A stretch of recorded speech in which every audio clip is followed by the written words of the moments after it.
पूछे क्या कर पाएगा, क्या अपनी मिट्टी खातिर तू लड़ पाएगा। कुछ ऐसे हैं जो पूछे क्या कर पाएगा, क्या अपनी मिट्टी खातिर तू लड़ पाएगा। ये आखिरी बारी सोच के अब तू जान लगा दे, जा तेरे पीछे देश की तेरी परछाई है। कर दे कमाल तू, बन जा मिसाल तू, देश का है लाल तू, बन जा मिसाल तू। कर दे कमाल तू, बन जा मिसाल तू, देश का है लाल तू, बन जा मिसाल तू।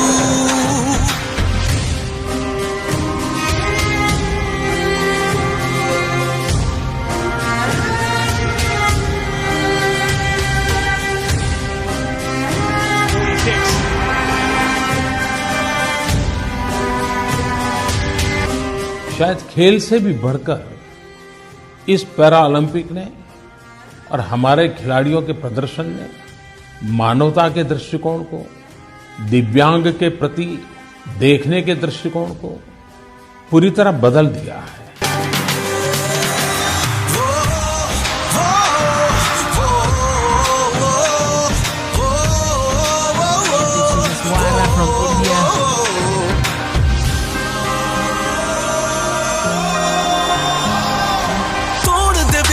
को ला जोश में अब खुद को, ये तेरा मौका है, जा जीत ले हर दिल को। ये शान तिरंगे की अब तेरे हाथ आई, लहरा दे आसमां में उस धरती पर आई। ये खेल है सपनों का, तुझे सच करना है, चाहे कितना खींचे वो तुझे ही लड़ना है। चल चल अपनी कमर कस ले अपने भारत के लिए, अब तुझको ही जीतना है, रग रग ये दम भर ले। लक्ष्य पे तू ध्यान दे, मन में तू ठान ले, तेरी ही होगी विजय, मंजिल तेरे सामने। कर दे कमाल तू, बन जा मिसाल तू, देश का है लाल तू, बन जा मिसाल तू।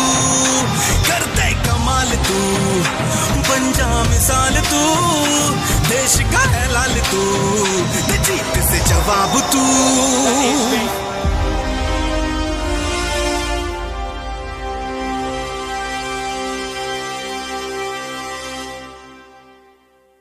में मिला है उससे कई गुना ज्यादा गोल्ड हो, सिल्वर हो, ब्रॉन्ज हो, हमारे दिव्यांग भाइयों ने लाकर दिया है। भारत का झंडा ओलंपिक्स में इंटरनेशनल स्तर पर ऊंचा इन्होंने किया है, इसलिए इन सबको मैं नमन करता हूँ। दुनिया में कहीं भी होगी कभी वहाँ एक जरूर एनिमेशन कार्टून होता ही है। ये सारे एनिमेशन कार्टून के जो जनक थे वो हमारे विष्णुदत्त शर्मा थे। वो दिव्यांग बच्चों को बुद्धिमान बनाने के लिए उन्होंने लिखा था। इसी श्रृंखला में आज भी हमने कुछ लोगों को देखा है। उसमें एक है बम्बई का 13 साल का लड़का अर्जन दरियानी। इसने एक 3D प्रिंटर बनाया है। अगर आपके घर में कोई, जैसे आपने बताया कि कर्णा बधिर, नेत्र बधिर है, तो उनके लिए उसने एक छोटा सा गैजेट बनाया है। क्या है वो? हैदराबाद में ऐसे ही एक अस्पताल में कि वहाँ के डायरेक्टर थे, उन्होंने अब्दुल कलाम को बुलाया और उन्होंने बताया कि ये बच्चे देखिए, लोहे के जो जिनके पास पैर नहीं है, आर्टिफिशियल लिम्ब, तो लोहे के जब पहनते हैं और उस वजन को उठाकर धीरे धीरे चलते हैं, बहुत तकलीफ होता है।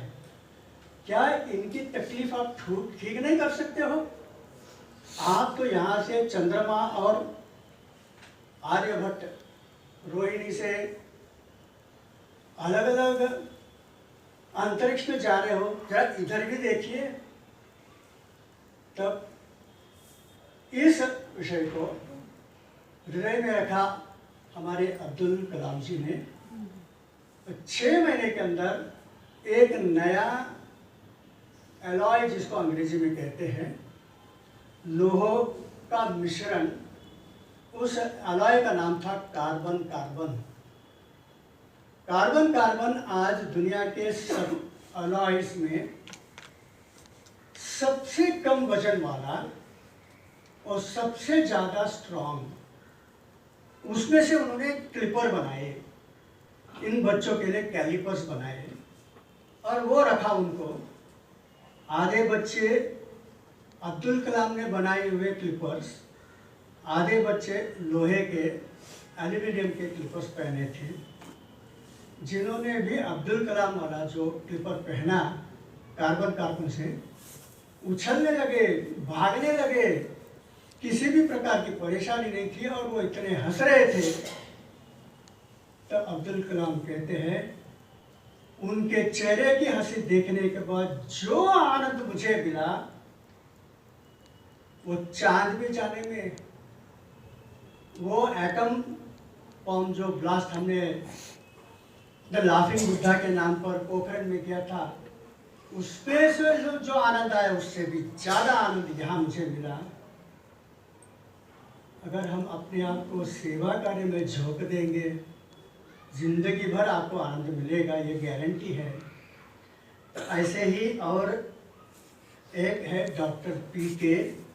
सेठी, जिन्होंने जयपुर फूट बनाया है। और भी बहुत सारे लोग होंगे। और फिर हम देखते हैं कि रामायण में एक श्रवण कुमार है, जो अपने अंधे माता पिताओं को लेकर काशी यात्रा, हरिद्वार यात्रा ले जाता है, यानी दिव्यांग की सेवा करने वाले। वो हमारे यहाँ D.R. मेहता का नाम बहुत बड़ा नाम है, जो रिजर्व बैंक के गवर्नर भी थे, और वो जो महावीर संस्था है, जिसके माध्यम से लाखों लोगों को बिना कीमत जयपुर फुट मिला है, और उस काम के लिए पूरे तरह से अपने आप को झोंका है। वैसे डॉक्टर D.R. मेहता, सुरेश कामत, शंकर नेत्रालय, अरविंद नेत्रालय, डॉक्टर शरद कुमार दीक्षित अमेरिका के प्लास्टिक सर्जन थे। हर साल 5 महीने वहाँ नौकरी करेंगे, पैसा कमाएंगे, 7 महीने भारत में आकर सारे लोगों को मुफ्त में प्लास्टिक सर्जरी करेंगे, सारे पैसा अपने खर्चा करेंगे। वे स्वयं भी रोड एक्सीडेंट के कारण विकलांग बन गए थे, दिव्यांग थे, फिर भी सब लोगों को मदद करते थे। ऐसे अलग अलग लोगों ने अलग अलग समय पर हमारे समाज को खड़ा किया है। हम भी अपने आप को ऐसे सेवा कार्य में ही धन्य प्राप्त कर सकते हैं। सेवा कार्य के लिए आपको हमेशा के लिए आपको आनंद मिलेगा। दूसरों के खुशी में अपना खुशी देखना, यही हमारे भारतीय दर्शन शास्त्र का मूल है। इसीलिए दुनिया में सबसे ज़्यादा संतुष्ट लोग भारत के ही लोग होते हैं। लेकिन टीवी के ज़माने में, न्यूज़पेपर के ज़माने में हम थोड़े से अपने मूल प्रवृत्ति से हट गए हैं। फिर से अपने मूल प्रवृत्ति पे आइए। दूसरों के खुशी में आपकी खुशी है। जब भी मैं सुविधा जी के बारे में सोचता हूँ, उनका देखता हूँ, तो मैं भी गदगद हो जाता हूँ। उन्होंने अपना पूरा जीवन इसी कार्य के लिए, टीचर भी बनी तो ऐसे ही स्कूल में बनी। तो फिर से मेरा आपसे विनती है, जब भी किसी को नौकरी रखना है तो ऐसे लोगों के लिए रखिए, किन्नर लोगों के लिए रखिए। इसी में आपका जीवन सार्थक है। धन्यवाद।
अवनी लेखरा का जन्म 8 नवंबर 2001 में जयपुर राजस्थान में हुआ था।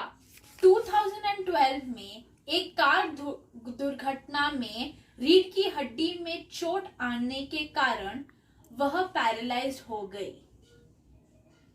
यह वजह से उनका वकील बनने का सपना टूट गया, पर उन्होंने हार नहीं मानी। उनके पिता ने भी उन्हें बहुत प्रोत्साहित किया। टोक्यो 2020 में उन्होंने 10 मीटर एयर राइफल में गोल्ड मेडल और 50 मीटर एयर राइफल 3 पोजीशन में ब्रॉन्ज मेडल जीतकर वह दुनिया की दूसरी नंबर की महिला शूटर बनी। उन्होंने यूएई में आयोजित हुए पैरा शूटिंग वर्ल्ड कप में सिल्वर मेडल जीता और 2019 में 10 मीटर एयर राइफल इवेंट में भी सिल्वर मेडल जीता। 2021 में उन्हें खेल रत्न अवार्ड से सम्मानित किया गया और उन्हें मोस्ट प्रॉमिसिंग पैरालंपिक एथलीट भी कहा गया। 2022 में उन्हें पद्मश्री अवार्ड से भी सम्मानित किया गया।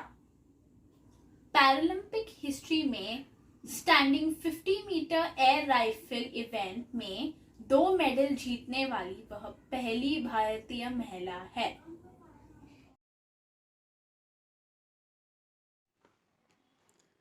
अवनी लेखारा। अवनी का जन्म 8 नवंबर 2001 में जयपुर में हुआ।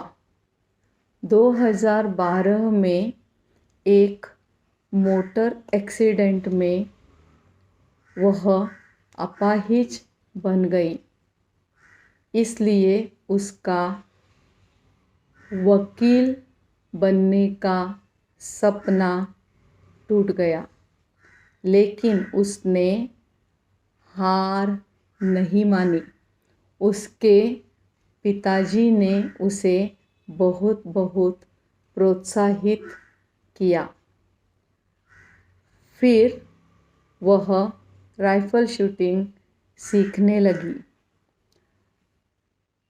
टोक्यो ओलंपिक 2020 में उसने 10 मीटर राइफल शूटिंग में गोल्ड मेडल हासिल किया और 50 मीटर राइफल शूटिंग में ब्रॉन्ज मेडल जीता। वह दुनिया की दूसरी महिला शूटर बनी। यूएई के वर्ल्ड कप प्रतियोगिता में उसने सिल्वर मेडल जीता और 2019 में भी उसने सिल्वर मेडल जीता। 2021 में उसे खेल रत्न अवार्ड से सम्मानित किया गया और 2022 में उसे पद्मश्री से सम्मानित किया गया। पूरे दुनिया में ओलंपिक के इतिहास में यह एक ही भारतीय महिला है जिसने ओलंपिक में 2 मेडल हासिल किए हैं।